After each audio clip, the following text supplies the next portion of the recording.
நேரம் சிறகடிக்கும் ஆசை சீரியலை வந்து பார்த்தீங்கன்னா ஹாஸ்பிட்டலில் இருக்கும் விஜயா அண்ணாமலைக்கு இப்படி நடக்க முழு காரணம் மீனா தான், அவருடைய உயிரை எடுக்க வந்த ஏமன் மீனா தான் என கண்டபடி வந்து திட்டுகிறார். இதனால் மீனா அங்கிருந்து வெளியே வந்து விடுகிறார்.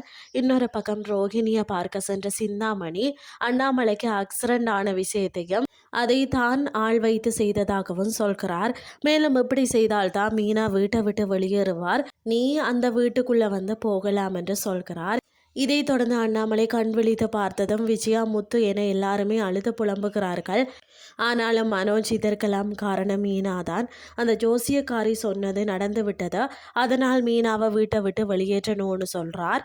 இறுதியில் மீனா யாருக்கும் சொல்லாமல் தன்னுடைய அம்மா வீட்டுக்கு வந்து விடுகிறார். அங்கு நடந்தவற்றை சொல்லி அழுகிறார். இதுதான் ஒன்றே நாளுக்கான எபிசோட். அடுத்த எபிசோட்ல என்ன நடக்க போகுதுன்னு சொல்லி பொறுத்திருந்து பார்க்கலாம்.